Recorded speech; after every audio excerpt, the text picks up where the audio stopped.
नमस्कार। आपका अपने चैनल कविता की कहानियाँ में एक बार फिर से स्वागत है। आइए जानते हैं पुत्रदा एकादशी की कथा के बारे में। पुत्रदा एकादशी श्रावण माह के शुक्ल पक्ष की एकादशी को कहते हैं। इस दिन व्रत रखने का विशेष महत्व पद्म पुराण में बताया गया है। मान्यता है कि जो दंपति भगवान की सच्ची श्रद्धा के साथ व्रत और पूजन करते हैं, विधि विधान से भगवान विष्णु की पूजा करते हैं, उनके घर में शीघ्र ही बच्चों की किलकारियाँ गूंजने लगती हैं और साथ ही उनकी सभी मनोकामनाएं पूर्ण होती हैं।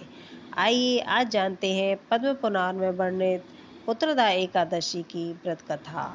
युधिष्ठिर ने पूछा, मधुसूदन, श्रावण की शुक्ल पक्ष में किस नाम की एकादशी होती है? कृपया मेरे सामने उसका वर्णन कीजिए।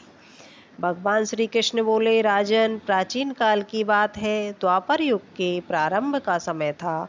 महिष्मतीपुर में राजा महिजित अपने राज्य का पालन करते थे, परंतु उन्हें कोई पुत्र नहीं था, इसलिए वह राज्य उन्हें सुखदायक प्रतीत नहीं होता था। उन अपनी अवस्था देखकर राजा को बड़ी चिंता हुई। उन्होंने प्रजा वर्ग में बैठकर इस प्रकार कहा कि प्रजाजनों, इस जन्म में मुझसे कोई पातक नहीं हुआ। मैंने अपने खजाने में अन्याय से कमाया हुआ धन नहीं जमा किया है। ब्राह्मणों और देवताओं का धन भी मैंने कभी नहीं लिया। प्रजा का पुत्रवत पालन किया, धर्म से पृथ्वी पर अधिकार जमाया तथा दुष्टों को वे बंधुओं और पुत्रों के समान ही क्यों न रहे हो दंड दिया है। शिष्ट पुरुषों के सदा सम्मान किया और किसी को द्वेष का पात्र नहीं समझा। फिर क्या कारण है जो मेरे घर में आज तक कोई पुत्र उत्पन्न नहीं हुआ? आप लोग इसका विचार करें। राजा के ये वचन सुनकर प्रजा और पुरोहितों के साथ ब्राह्मणों ने उनके हित का विचार करके गहन वन में प्रवेश किया। राजा का कल्याण चाहने वाले वे सभी लोग इधर उधर घूमकर ऋषि सेवित आश्रमों की तलाश करने लगे। इतने ही में उन्हें मुनि श्रेष्ठ लोमश का दर्शन हुआ। लोमश जी धर्म के तत्वज्ञ, संपूर्ण शास्त्रों के विशिष्ट विद्वान और दीर्घायु तथा महात्मा है। उनका शरीर लोम से भरा हुआ है। ये ब्रह्मा जी के समान तेजस्वी हैं। एक एक कल्प बीतने पर उनके शरीर का एक एक लोम विशीर्ण होता हुआ टूट कर गिरता है, इसलिए उनका नाम लोमश हुआ। वे महामुनि तीनों कालों की बातें जानते हैं। उन्हें देखकर सब लोगों को बड़ा हर्ष हुआ। उन्हें निकट आया देखकर लोमश जी ने पूछा, तुम सब लोग यहाँ किस लिए आए हो? अपने आगमन का कारण बताओ। तुम लोगों के लिए जो हितकर कार्य होगा मैं उसे अवश्य करूँगा। प्रजाओं ने कहा, ब्राह्मण, इस समय महिजीत नाम वाले जो राजा हैं उन्हें कोई पुत्र नहीं है। हम लोग उन्हीं की प्रजा हैं जिनका उन्होंने पुत्र की भांति पालन किया है। उन्हें पुत्रहीन देख उनके दुख से दुखित हो हम तपस्या करने का निश्चय करके यहाँ आए हैं। द्विजोत्तम राजा के भाग्य से इस समय हमें आपका दर्शन मिल गया। महापुरुषों के दर्शन से ही मनुष्यों के सब कार्य सिद्ध हो जाते हैं। मुने, अब हमें उस उपाय का उपदेश दीजिए जिससे राजा को पुत्र की प्राप्ति हो। उसकी बात सुनकर महर्षि लोमस 2 घड़ी तक ध्यानमग्न हो गए। तत्पश्चात राजा के प्राचीन जन्म का वृत्तांत जानकर उन्होंने कहा, प्रजावृंद सुनो, राजा महिजीत पूर्व जन्म में मनुष्यों का चूसने वाला धनहीन वैश्य था। यह गांव-गांव घूमकर व्यापार किया करता था। एक दिन जेठ के शुक्ल पक्ष में दशमी तिथि को जब दोपहर का सूर्य तप रहा था, वह गांव की सीमा में एक जलाशय पर पहुंचा। पानी से भरी हुई बावली देखकर वैश्य ने वहां जल पीने का विचार किया। इतने में ही वहां बछड़े के साथ एक गौ भी आ पहुंची। यह प्यास से व्याकुल और ताप से पीड़ित थी, अतः बावली में जाकर जल पीने लगी। वैश्य ने पानी पीती हुई गाय को हाँक कर दूर हटा दिया और स्वयं पानी पिया। उसी पाप कर्म के कारण राजा इस समय पुत्रहीन हुए हैं। किसी जन्म के पुण्य से इन्हें अकंटक राज्य की प्राप्ति हुई थी।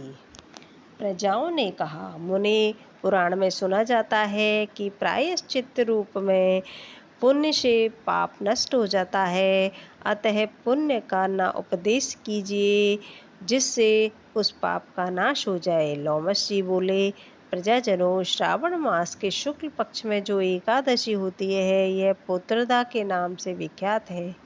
यह मनोवांछित फल प्रदान करने वाली है, तुम लोग उसी का व्रत करो। यह सुनकर प्रजाओं को ने मुनि को नमस्कार किया और नगर में आकर विधि पूर्वक पुत्रदा एकादशी का व्रत का अनुष्ठान किया। उन्होंने विधि पूर्वक जागरण भी किया और उसका निर्मल पुण्य राजा को दे दिया। तत्पश्चात रानी ने गर्भ धारण किया और प्रसव के समय आने पर बलवान पुत्र को जन्म दिया। इसका महात्म्य सुनकर मनुष्य पाप से मुक्त हो जाता है तथा इहलोक में सुख पाकर परलोक में स्वर्गीय गति को प्राप्त करता है। ये थी हमारी पुत्रदा एकादशी की व्रत कथा। तो आइए इसके साथ ही सुनते हैं हम एकादशी देवी की कथा। मूर नाम का एक दैत्य था। रावण और कंस की तरह वह भी बड़ा आतंक मचाता था। स्वर्ग में देवों सहित सभी को पीड़ा देता था। सब लोग उससे रक्षा मांगकर श्रीमन नारायण की शरण में गए। भगवान ने कहा, मैं उन्हें संभालता हूँ, तुम चिंता मत करो। भगवान मूर के साथ युद्ध करने लगे, लेकिन अपनी सारी शारीरिक शक्ति लगाकर भी भगवान कुछ नहीं कर सके। भगवान को युद्ध के मैदान से पलायन करना पड़ा। वे हिमालय की एक गुफा में छिप गए। मूर भी उनका पीछा करते हुए वहां पहुंच गया। भगवान ने ध्यान करना शुरू किया और उनके मन से एक शक्ति उत्पन्न हुई, उनकी मानसिक शक्ति। इस शक्ति ने बाहर आकर मूर को अपनी तलवार से मार डाला। हम जानते हैं शरीर में 10 इंद्रिय हैं, 5 ज्ञानेंद्रिय और 5 कर्मेंद्रिय। 11वीं इंद्रिय मन है और संस्कृत में एकादशी का अर्थ है 11। चूंकि यह देवी उनके मन भगवान की 11वीं इंद्रिय से निकली थी, इसलिए भगवान ने उन्हें एकादशी के नाम से पुकारा। एकादशी माता की उत्पत्ति का दिन उनके नाम से ही जाना जाने लगा। माता एकादशी के अंतिम चरण के दौरान उत्पन्न हुई, इसे जयंती कहते हैं। और उन्होंने द्वादशी के पहले चरण के दौरान दैत्य को मार डाला था, इसे स्मरंती कहते हैं। भगवान ने घोषणा की कि एकादशी के दौरान देवी के इस महान कार्य के कारण पूरे जगत में कोई पाप नहीं करेगा। लेकिन पाप तो पहले से ही है। जब उसने यह सुना, पाप पुरुष आश्रय की तलाश में इधर उधर भागने लगा। एकादशी के दौरान वह कहाँ रहेगा। वह जहाँ भी गया सभी ने उसे आश्रय देने से इनकार कर दिया। अंत में अन्न एकादशी के दौरान उसे आश्रय देने के लिए सहमत हुआ। यानी कानि च पापानि ब्रह्म हत्यादिकानि च अन्नम आश्रितम सर्वाणि तिष्ठन्ति हरिवासरे अघम से केवलम भुंकते यो भुंकते हरिवासरे। तो एकादशी के दौरान सभी पाप भोजन में आश्रय लेते हैं। जो कोई एकादशी के दौरान भोजन करता है, ये पाप उस व्यक्ति में प्रवेश करेंगे और रोग, समस्या, हानि, परेशानी इत्यादि बन जाएंगे। एकादशी देवी को विष्णु कन्या भी कहा जाता है, क्योंकि वह भगवान की मानस पुत्री है। उनकी मूर्ति पुरी जगन्नाथ मंदिर और द्वारका धाम में है। भगवान के धर्म की रक्षा के लिए जितने भी अवतार हैं, वे सभी एकादशी के दिन ही हुए हैं, इसलिए यह इतना पवित्र दिन है। तो ये थी दोस्तों एकादशी माता की कथा। तो आइए अब सुनते हैं एकादशी का बहुत ही प्यारा सा भजन। तेरी काया निर्मल है जाएगी, तू कर ले व्रत 11 को। तेरी काया निर्मल है जाएगी, तू कर ले व्रत 11 को। क्यों बेटा बेटा करता है ये बेटा साथ न देता। ये बहुओं के हो जाएंगे, तू कर ले व्रत 11 को।